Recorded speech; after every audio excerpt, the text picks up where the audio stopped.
Welcome to another episode of Untethering Shame, the podcast where we explore the raw and real experiences behind our deepest insecurities, aiming to untangle the knots of shame that hold us back. I'm your host, Kyira Wackett, and I'm beyond excited to be joined today by Jennifer Walter, whose podcast, The Scenic Route, I had the privilege of being a guest on last year. I can only describe Jennifer's energy as powerful and magnetic. A sociologist, brand strategist, and designer, she cultivates a natural sense of curiosity in life for herself and the people she interacts with. She's always looking to question how things are, why we think or feel what we do, or what leads us to get stuck in a certain story. And her priority is less about needing to be right and more about understanding. She blends curiosity, transformation, and mindset work with sociological insights and creative direction to build brands that are not just seen, but felt.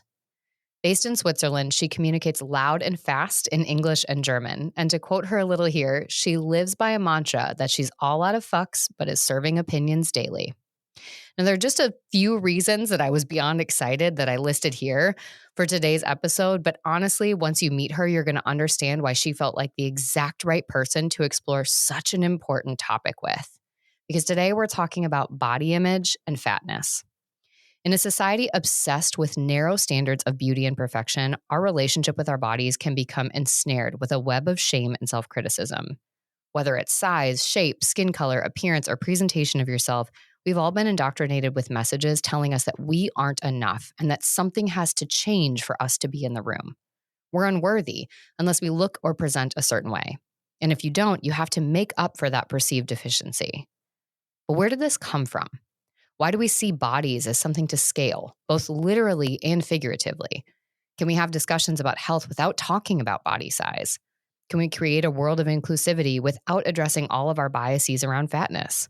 And what will it take for us to create an open dialogue about this and a willingness to own our individual parts in changing the conversation? Look, today, we might not answer any of these questions, but I'm super excited to at least give them some airtime while we work to be a part of the changes we want to see happen in our own stories and in the world around us. So let's sit back, relax, and get comfortable together.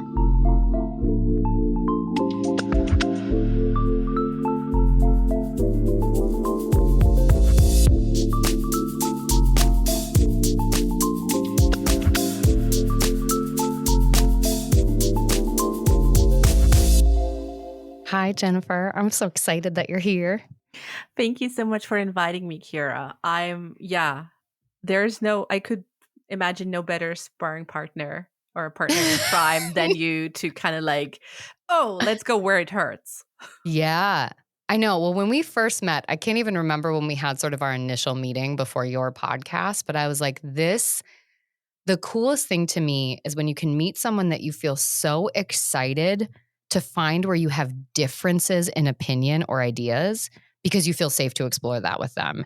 And you are somebody that brings that. Like when I think about so many people that I've worked with in the therapy room where they struggle with their families, with partners, when they have, I think politics has obviously been a big one in the last few years. Sure. But it's that idea of we have a difference of opinion. There's no getting around it. It's just going to be a fight. Everyone's mean, everyone's hurtful. So I can't bring it up or I have to be armed for a fight. And you have such a curiosity that you lead with that I don't know if this is other people's perception of you, but my perception was, gosh, this is a person I would feel safe to have any opinion with and explore differences around together. And so I feel so grateful to know someone like that because it's a very rare experience, I think.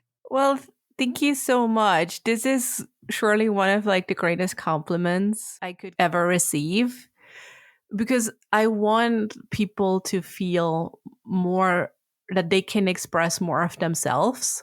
Mm-hmm. And we need to create and hold the spaces for people to do that, right? Yeah. Because not everyone, like every one of us has their little like backpack of things they carry. And for some it's easier to talk about what's going on, and for others they kind of like have a really hard time and just kind of like try to, I don't know, are more focused with kind of like impression management of how do I perform and how does this performance go like is Mm-hmm. for others, is perceived by others.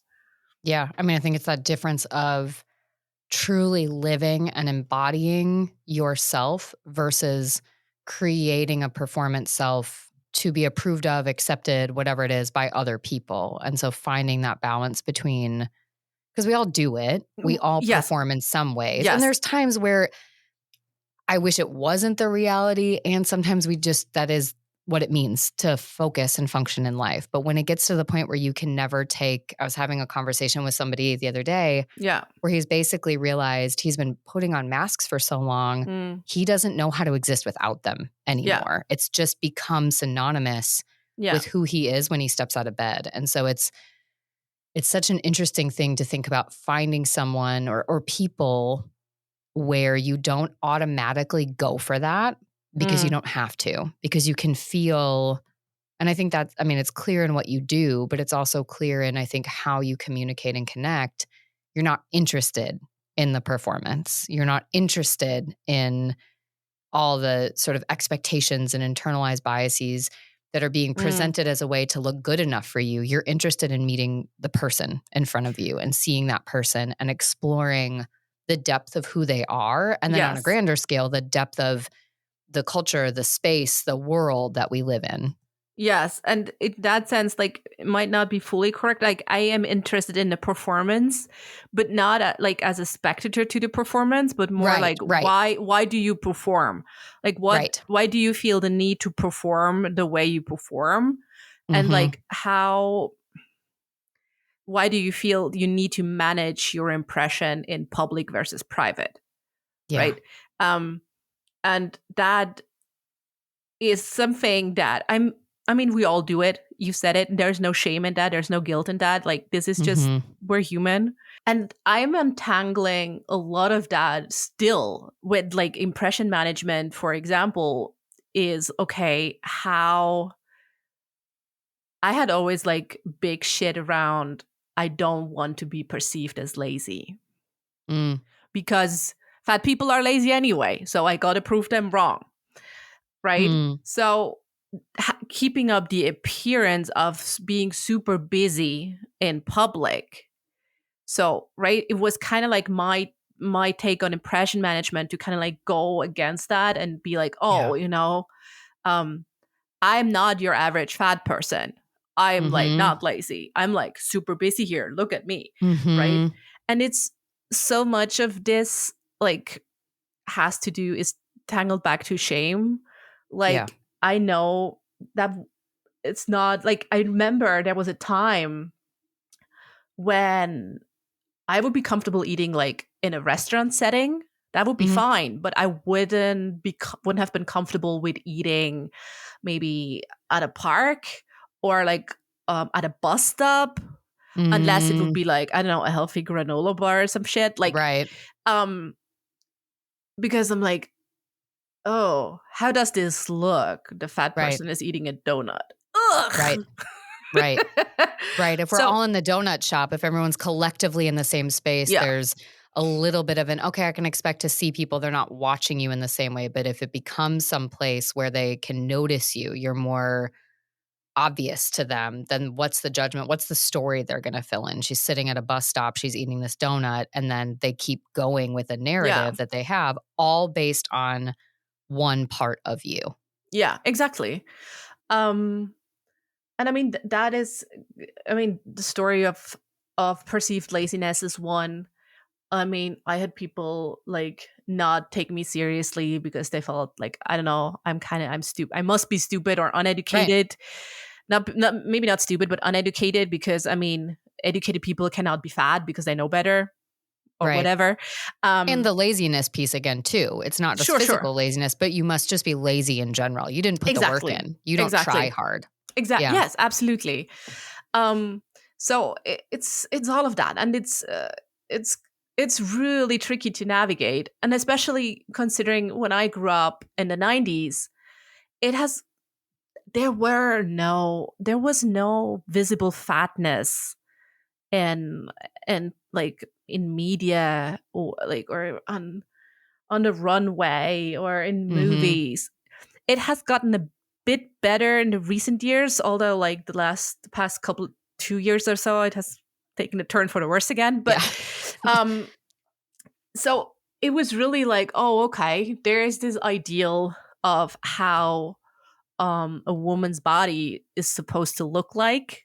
Right. And there were times in my life where I was closer to it and where I was like more like further away from it. And it's really interesting how representation matters to kind of like break up the space and to talk. And so that's kind of like why I'm also really excited to talk more about this, right? Because whenever we can facilitate spaces and conversations to talk about this in a non-judgmental way with empathy at the heart, it's the antidote to shame, right? Yeah. Empathy. Like if you're saying, hey, look, listen, this is something I struggle with when it comes to body image, and someone is going, fuck me too. This is powerful. Yeah. Well, I think the interesting thing, we've all got some sort of body image distress, whatever it's around. Again, for many of us, I think we think body image and we automatically think size. And I think that's sort of the go-to for people, but it's not just that. It could be so many other elements. Oh, God, yes. The thing that's difficult is part of the process of our shame is comparison driven. So then what happens is when we talk about body image, it feels so isolating because you basically compared yourself to everybody you think has a better body image than you. And this is why you're, gross, fat, ugly, whatever those terms are that you use. And then you almost distance yourself. So it's like, well, the person in the thinner body couldn't have body image issues and they have a better body. So we lose that relatability because othering is a very big concept. Yes. And then it's like, well, they don't have that. They have this ideal instead of going, this is not directly related to their physical appearance. This is a cognitive, emotional story and experience of their body in the world. So I think it almost becomes really challenging for people because people in different body sizes feel like they have more or less right to talk about it and comfort. And then layered on top of that are all the judgments that we have internalized that have likely been said to us directly or indirectly. Because again, we all have that universal myth that fat equates to laziness. That didn't come from, your parents. Or tattoos are criminal. Exactly. Or whatever. Exactly. That has come from the information we've been fed. That is, what it is. And that the way to be in a fat body is to be self-deprecating, to not stand out too much, to not dare to wear certain clothes. Like we've all had that. But I think it's a struggle for us to talk about this on such an open way because it's almost like we get protective of our pain, that terminal uniqueness. Other people couldn't get it. It's so bad. But also that like, because I'm comparing, it's that othering piece. And that makes this conversation so challenging, I feel like, to have in such a neutral, open way. Yes, I fully agree. At the same time, we cannot have this discussion just with ourselves, right? Because body image, it's not just like how I see myself when I look in the mirror, but it's also how I believe others perceive my body. It's very complex, right? And it's influenced by, I don't know, cultural standards, societal standards of beauty, right? What is beautiful and like my Western European kind of like market, it is completely different to East Asia, Mexico, Eastern Africa. Like it's everywhere, right? And at the same time, we have a predominantly Westernized standard of beauty, of fair skin, light hair, the right kind of curves, whatever that means. And it's what you say about protecting your own herd. It's really tough. I've listened to like a discussion talk with a few folks. I think it was 2 years ago or something, and where people got really defensive of who is able to speak on body image, right? Like, and this whole of like plus size or mid size or whatever, and it's just not doing us any good to kind of like stack us against each other, because we're all kind of like to some degree suffer from the same root causes. Right. Well, I think this was 3 years ago now. It was in the middle of the pandemic. I had led a training, a virtual training for other therapists, health workers, but it was mostly therapists and social workers through a university we were talking about body image and eating disorders. And to be in the US, anybody can claim that they can work with eating disorders, but sort of the standard is that the standard is that you are a licensed provider and have gone through a specialization training. So I am a licensed therapist, and then I did extra training to be credentialed to be able to work with people with eating disorders. And so I have the expertise. I'm also now 12 years in recovery from my eating disorder and have to work my program every single day. And so I was leading this training, and then we were going to be doing another more open workshop where community members could come and be a part of a discussion around body image, around how intersecting identities play a role in how we view our bodies, how we do or don't take up space, what do we do about it?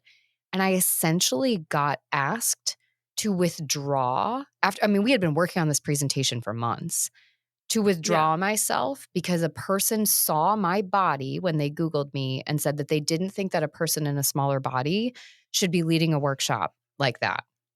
And I feel myself getting hot now. So clearly this is something I haven't fully processed yet, because I was like, what the fuck? I'm not trying to speak for everyone or reduce anything. What I'm saying is that I have enough expertise to start a conversation to allow everyone to take up space in the room. And it's going to be a polarizing thing. Someone's going to hear that and be like, oh, yeah, you shouldn't be the voice of it. But also it's like, I'm not trying to be a voice for anything. That's not what we're doing. We're facilitating. I'm my voice. Exactly. I am my voice, staying in my lane. My job was to create safety for a conversation, and your perception of my body, and therefore your projection of my body image based on your interpretation of my body, is what led you to then basically say, I don't have a right to stand there. Yeah. And that was a very, very hard thing. Again, I'm feeling hot. I can tell it's like still pissing me off to think about it. That will just definitely something to work through. Yeah, it's a thing for me to bring up in therapy. Yep, there we go. Yep, okay, make a note to therapist. But I mean, I don't know. I could see where this could potentially come from. It's similar with other marginalized groups of like, how dare you like invade our space, but like where we have a safe haven, and now you come here and whatever. But at the same time, if you're having a discussion or workshop, whatever, on body image goes both ways, right? I'd say if you would lead a workshop on, I don't know, the perception of fat women in society. Like a fat acceptance movement. I understand that. Exactly. Right. Or like really like fat people sharing their experience. Right. And I'm like, well, I don't know if that's the perfect casting, right? But apart from that, as you said, everyone has their body image story. Right. And whether you're like, I don't know, too skinny or too fat, whatever, I don't know. It's kind of like the same root cause. It's just kind of like two different sides of the coin. Well, and the thing I think too is then I didn't even make this connection till now. The audience was not a certain body type. The audience was community, to have a conversation around body image. And so I do think the inadvertent shame story that was perpetuated is that we're expecting the people that are going to come are people in bigger bodies because those are the people that struggle the most. Now, do I think we need to have they must clearly have body image issues. Exactly, which is a recapitulation. Like you're perpetuating the bias instead of saying, no, this is a universal thing. I will never speak, but you also don't know my body history. You don't know what size my body's been my entire life. You have no idea about my history. And so it is a weird part where it's like, I really want to be sensitive to those things and I want to be mindful of how I am perceived. But I also think that overvaluing of that perception is what keeps us stuck too. Do you know what I mean? Like not saying something or doing something. Right. Absolutely. And I mean, there's also this notion of body image must be feminine. It must be a women's issue. Yes. Well, it's absolutely not. Right. Like, I mean, tell that to all like the dudes, like, I don't know, taking anabolicas and stuff to kind of like gain muscle. The people muscle I see in the gym. Yeah, it's definitely, but it's kind of like perpetuated as, it's a women's thing. Right. Which is not. And yeah, sometimes is there so much as too much political correctness? Yeah. I don't know. It's really a case to case kind of thing, case to case evaluation, Right. right? I mean, if you talk about body image, then absolutely fair, Mm-hmm. right? I mean, I'm not gonna speak on the experience of fat Black Right. women because I'm not Right. Black, but if if the panel is on the experience of fat women, I could say, well, do you want to have like a boring fat one? Then yeah, here, pick me, right? But it's yeah, it's so nuanced. And again, I don't know, if we just go on and talk about these things openly Right. with kindness, if you look at it, then again, it really often turns out into, well, that's a you Yeah. problem and I cannot fix this for you. Well, and even thinking of like how beautiful could it have been if we made that a part of the discussion? Like, let's have an open dialogue. What is the perception of me standing? And not to like make my body the central point of the conversation, but like I've had this conversation with people with eating disorders that have worked with me in the room, Mm. and we've talked about it.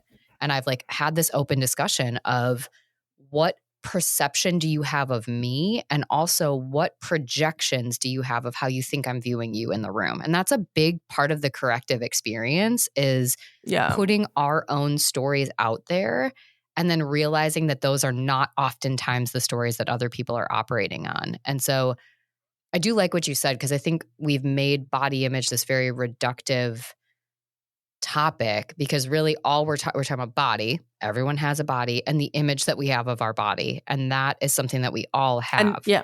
and so it Hmm. is. I am curious as we're talking about this, because I think we've weaved fatness and body image together. We see how that's become sort of tethered, making Mm. this assumption again that there's this scale of like, I'm going to have more body image distress the bigger body that I'm in, which we know is Hmm. not always true. But there's this other aspect of then, I think, particularly in the US, of health associated with body size, which is therefore associated with body image. How do you see those Yeah. things getting fused together? Yeah. Oh dear Lord, where to start? I know. I opened I up a mean, can. I mean, we're not. I know. We're not gonna go into the body mass index Right. discussion Yeah. because everyone know where that is coming from. Yeah. Otherwise, educate yourself. I Yeah. mean, this is absolute horse crap. Yeah. Um, and it's we love to think black and white, like skinny people healthy, fat people Right. unhealthy. And I mean, dear Lord, I know really unhealthy skinny people, Mm-hmm. right? Like, I mean, I don't want to get morbid, but cancer patients are usually not fat, Right. Right. right? It's not inherently it's just not that black and white. And then you have to distinguish between is fatness the illness, is obesity the illness? Can obesity be an illness? Mm. Is it good that it is an illness now or classified as an illness? Right. Is this helping us, or is it a symptom? Mm. I mean, there are illnesses that cause your body to store fat. Right. So it's really, it's again really nuanced. But from my personal experience, fat, like having a fat, like living in a fat body is, for me, I'd say was the number one cause of being misdiagnosed for 20 years, Wow. right?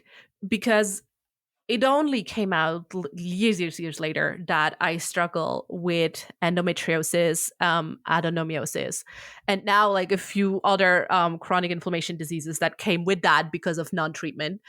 Um, and it basically was always, oh, well, have you tried exercise? Oh no, shit, Sherlock, I tried Yeah. exercise. Oh well, have you been eating well? And I mean, it went as far as like doctors not believing me Yeah. that what I would write down on my eating journal is actually factually correct. Right. Because this just can't be. And I'm like, well, thank you for lecturing me on my experience.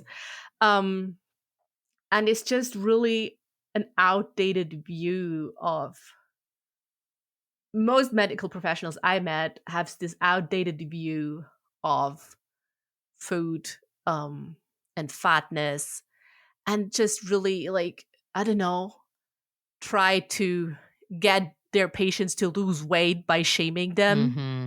which is like, I mean, dear Lord, take like psychology 101 I for know. God's sake. Like, this is just not gonna work ever. Right. Like, if it would work, it would have worked by now. Well, there would be no because smoking. Abstinence would have been a there would thing. be Like, no fat people, dare would because have worked. Yeah. every fat person has been shamed Exactly. to oblivion. Right? I mean, I had like close family members shaming me. Mm. Like my godfather, for example. He's a piece of work. Like, just to give you a taster, when I was like 14 or 15, maybe, he thought I should take up smoking because that would help me lose weight. Sure.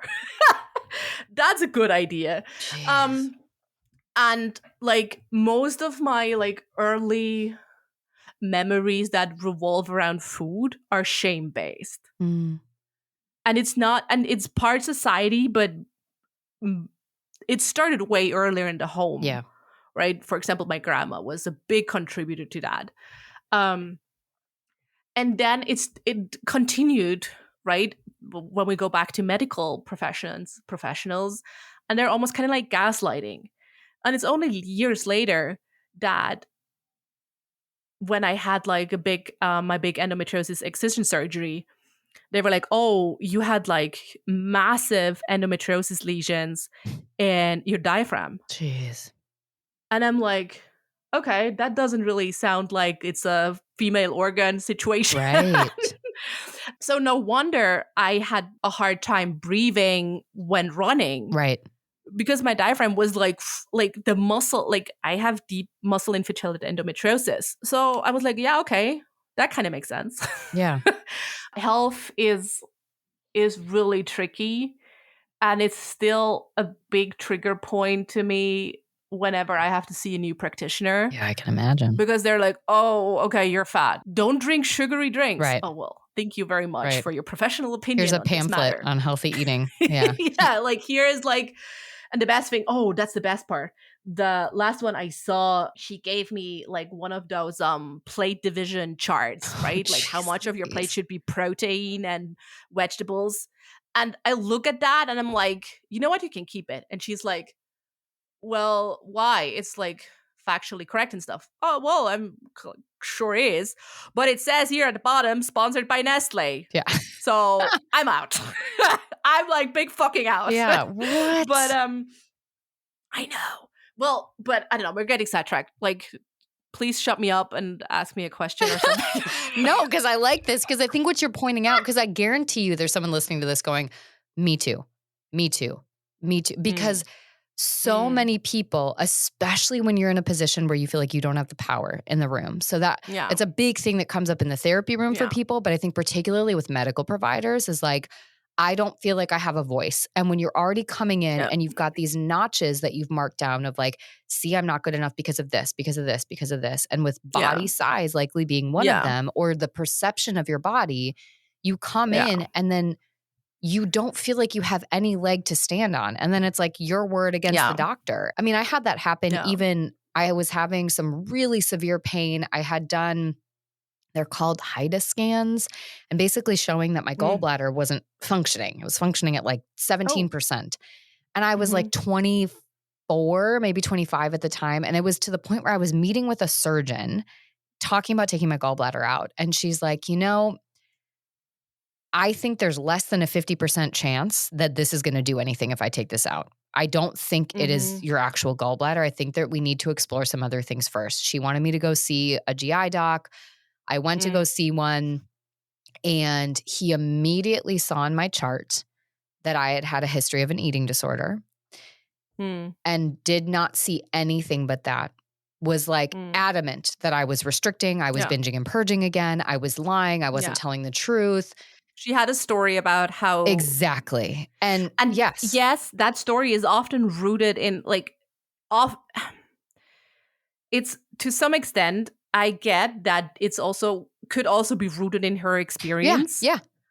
Right? But at the same time, it's structural and institutional discrimination. Exactly.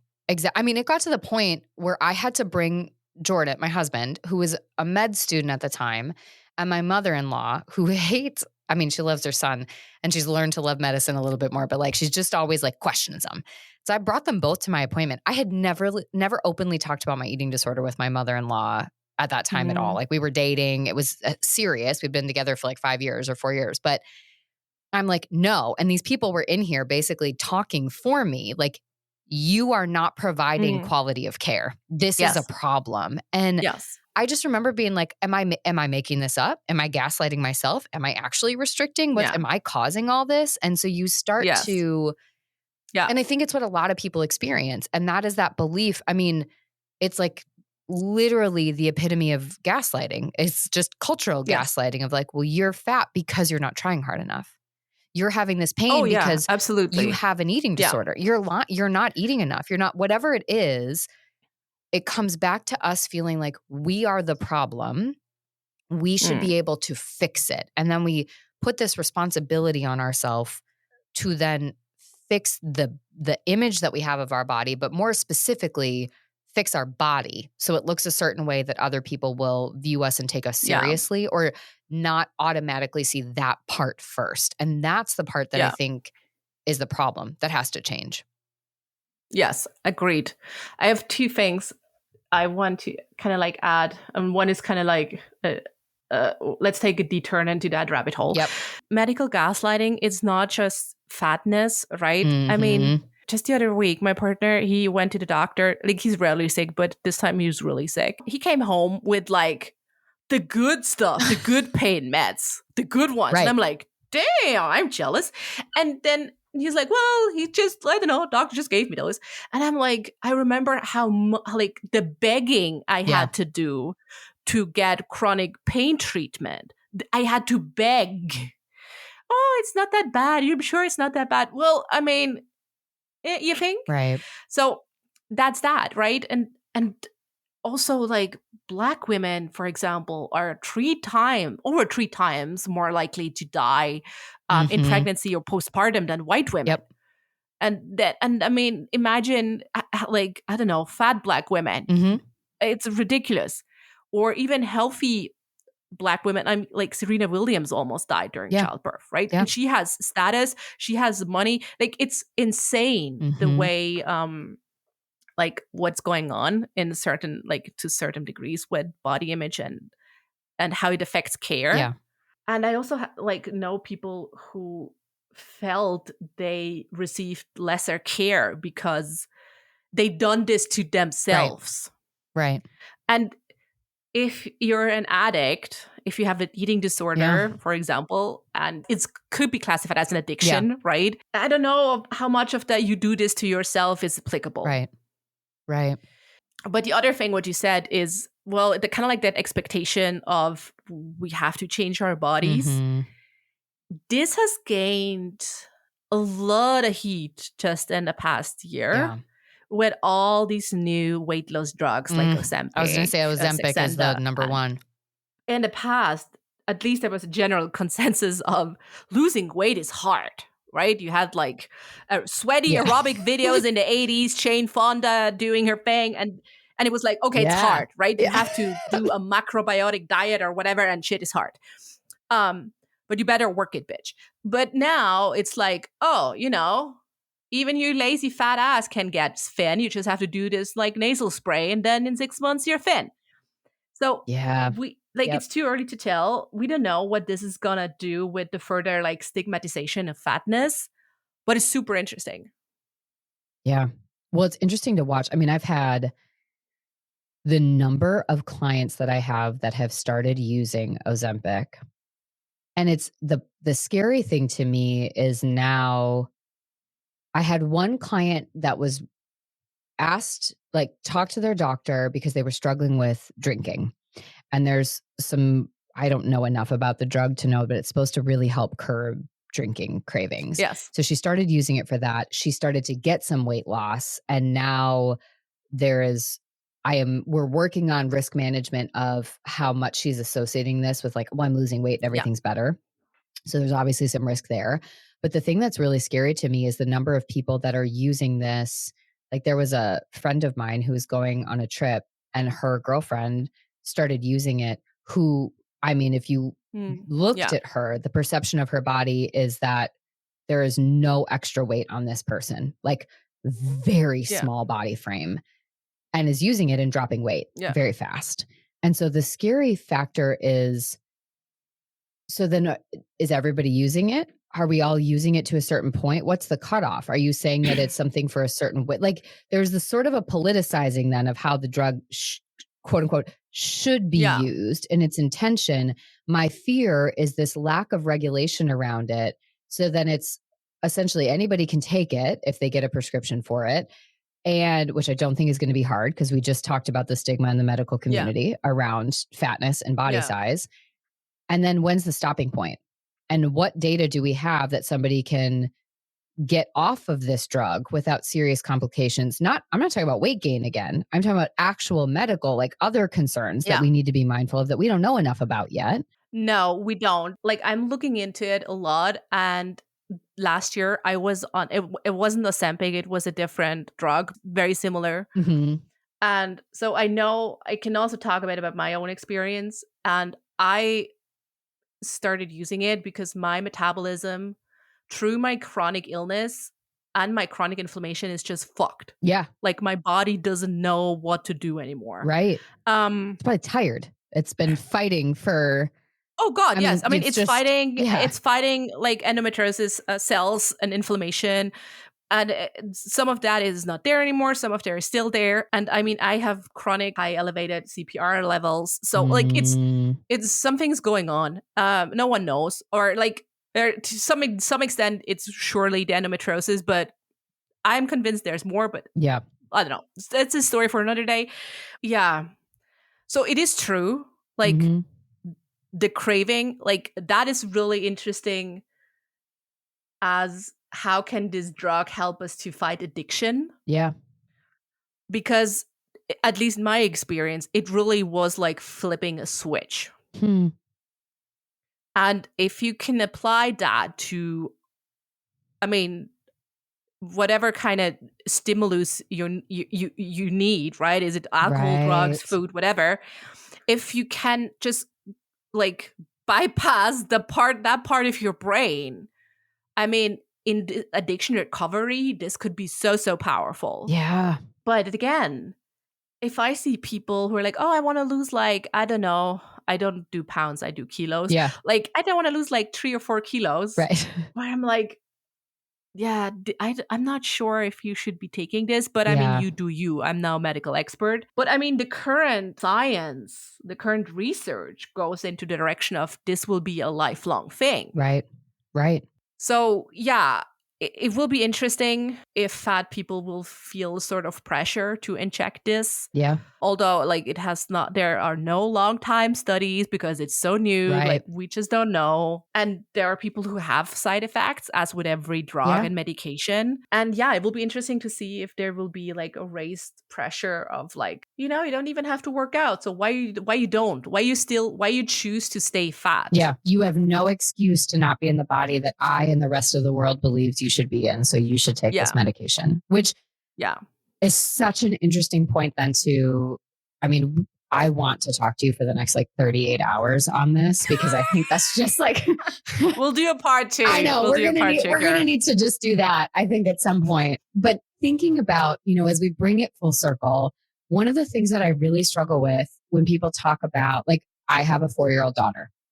Obviously, I have no idea how she's going to identify in the world, but my whole goal with her is body neutrality. I am aware that I live in a world where she's going to get messages about her body. Yeah. My goal is to create as neutral of a space as possible, because if you start to really get sucked in on the quote unquote good, you're swayed with the bad. And I've seen this. I struggle with this all the time. There's no good without bad. Exactly. I mean, kids will ask you, oh, mommy, if carrot is the good food, then what is the bad food? Right, exactly. And then what you going to say? Right. Yeah. Right. Cake. And then they're going to feel like they have to eat it in shame. And that's what everybody does. And then it's food as a reward or punishment. It's good or bad. And so, yes. But I think a lot about that. I think about, my own journey to accepting my body, my own process of working on this, the people I work with, and then just that global experience we talked about. Do you think it's possible to create, can we have a positive body image? Is that an attainable thing? And of course, I'm going to give you a two-parter because I know that you're going to be able to take it there. No. I'm conflicted. Well, and then the second layer being, and now with these changes, are we reserving that claim to only people in certain bodies? Like, is it something that can we still move forward in the body neutrality, body positive, whatever movement you're on, and have these changes? And like, well, now there's these drugs and everybody can lose weight. Like, is it possible for someone to say, I love my body at whatever size my body naturally wants to be, which I'm not even going to open that can, but I'll just say it's on the shelf, is like people determining what their body's set point is instead of recognizing that their body's set point is not for them to cognitively decide. Yeah. But again, another can, it's on the shelf. We'll come back here at some point. But how do you wrap those things together? Because I think there has to be some element of like, we all deserve to go about our day without constantly feeling like shit in our bodies, to not have that be the resounding voice in our head. And we are still existing in a world where now it's becoming easier and easier and easier for the pressure to be that you should be able to be this body. How do we reconcile that? And what do people do with that, knowing that they don't have to change their body to be worthy of being in this space? Okay. So first of all, with questions that go into this, what do we do? I mean, the sociologist me comes out and I'm like, where's the money? So follow the money, right? Who has an interest in keeping us occupied with the latest diet, how we look, blah, blah, blah. Right. All these are artificial bullshit, right? Who has an interest? So I say for the sake of all of us and our planet and everyone who lives on it, just focus less on that and like start burning shit, right? Because I mean, no, seriously, like a big part of body image and why we're in this fucking shithole is capitalism, right? Who has the diet industry, right? And the wellness industry, the new age wellness industry, and all these industries, like they have follow the money, right? Like why is it interesting to them to have you feel bad about your body? Yeah. Because that sells more shit than if you feel good about yourself. Yeah. That's why pain point marketing is so fucking successful. Right. If you hit people where it hurts, they'll most of them turn to the snake oil and be like, oh yes, I have to release this pressure. Yep. So I'm going to give you whatever kind of money I have left with the hope I'll feel better. Right. And you will temporarily for a couple of seconds, right? As soon as like the endorphins wear out, you're like, fuck, I'm right where I'm starting. Right. So, but now you're addicted to chasing the next moment that you feel better, assuming the problem is still you, of course, and you just need to find something. Yeah. Well, as long as you have not untangled the shame with whatever is like the shame part, your shame story, right? Because I believe shame is that experience of believing that something with me is wrong, that I am flawed, and therefore I'm unworthy of love and belonging and not deserving of good things, joy, blah, blah, blah, all the good things in life. As long as I have not untangled this, I'll always go right back. Yeah. Right? It's similar to binge eating, or if you use shopping to kind of like distract yourself. So I would kind of like always go and where's the money? Like follow the money and ask yourself, okay, where does this go? But what was the other thing you wanted me to dismiss? I actually think you answered it, because I think what you're basically saying, because it was, can we have a positive relationship with our body, and how do we make sense of it? And positive. Oh, yes. I want to circle back to that. It goes into, I don't want to, you could do like a whole chat on the body positivity movement itself, which I don't feel like super qualified to speak to. I don't know if we have to be super positive our bodies. The other extent of being vain or knowing that everything you only have because of your beauty privileges is surely also not a nice place to be in. Right.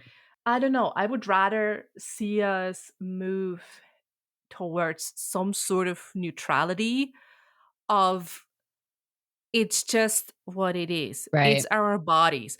And neutrality doesn't mean disrespectful. We're treating our bodies with care and Right. with respect, and we're grateful for our bodies to carry us, because that's not a given. Right. A healthy body is not a given. And to kind of like more towards it's just our bodies. Right. Fuck's sake, who cares? Right. And then ego comes in and like, oh, but I like when people compliment me Right. on like, I don't know, shit. Right. Bodily descriptors. And I'm like, yes, of course I do.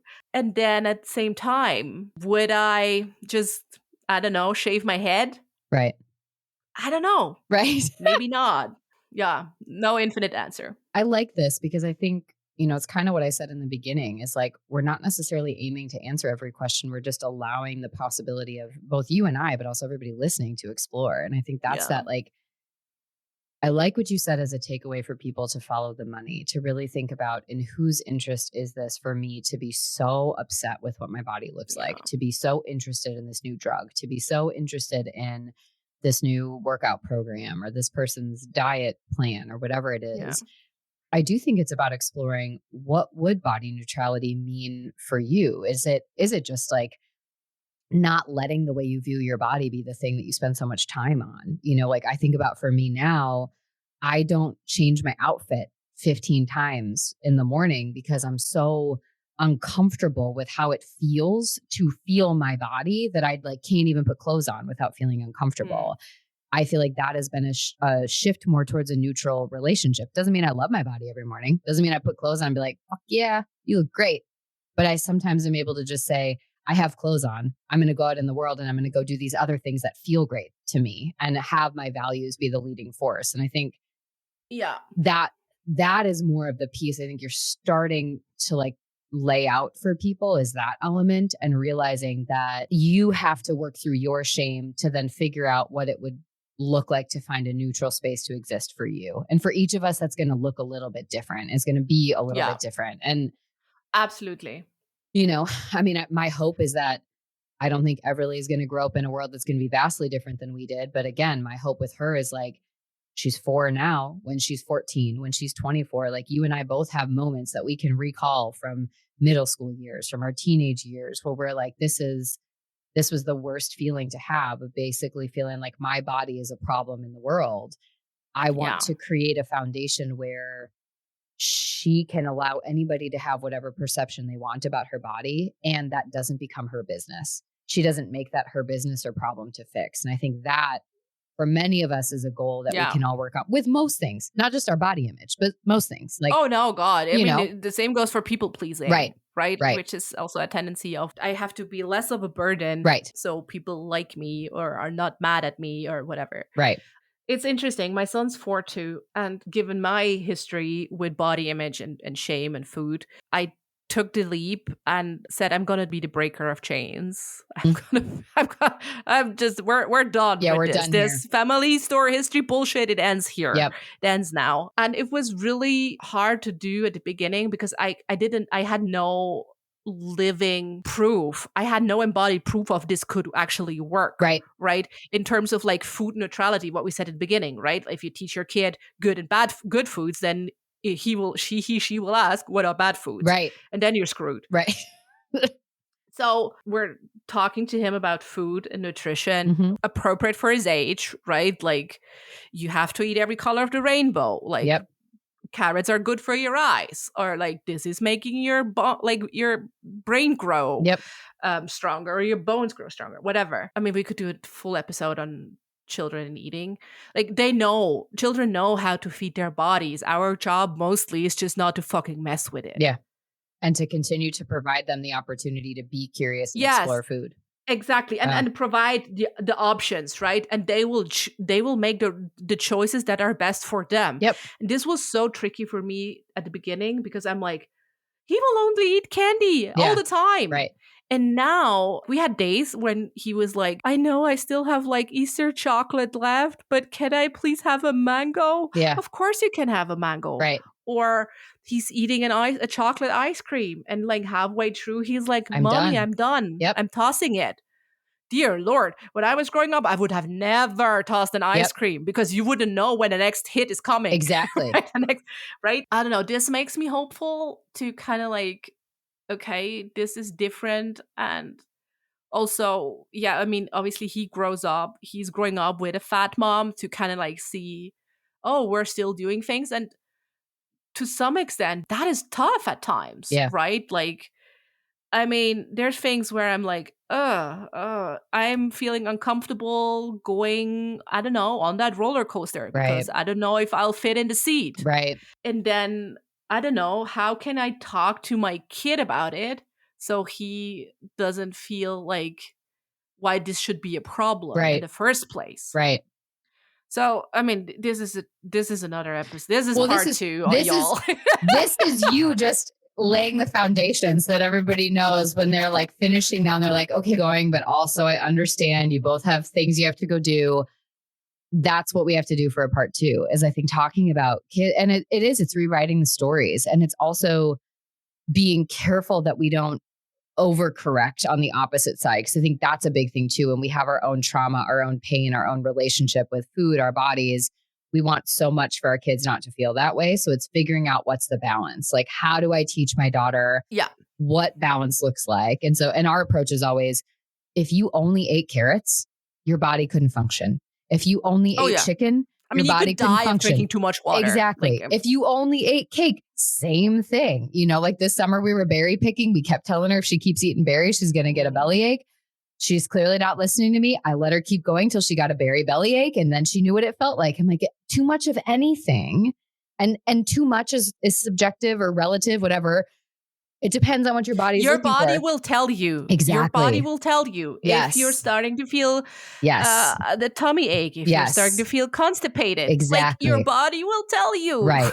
And if all of us could come back to that state of because I think that's the biggest healing point is how we feel about our bodies. We've severed our relationship with our body. So we've told it what to do, when to pee, when to sleep, when to eat, when it's had too much, when it's had not enough, when it's looking okay, when it's not looking okay. If we could just get those things back on track to realize your body's going to tell you when it needs a rest day.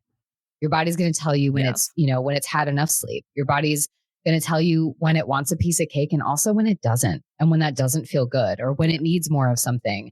We just have to trust that like your body's not secretly trying to sabotage you and make your life hell.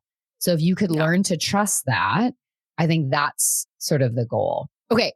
I'm going to stop saying anything more though, because otherwise I'm going to keep you on here for the next hour and people are going to be like, wait, I thought there was a part 2 and now you're just doing it all. So no, there will be a part 2. There has to be. There has to be. I mean, I'm open to like, I don't know, let's like, if people listen to this, like comment on the podcast episode and tell us like what we should dive head straight in. Like, I mean, we go where it hurts, people. Like, we don't care.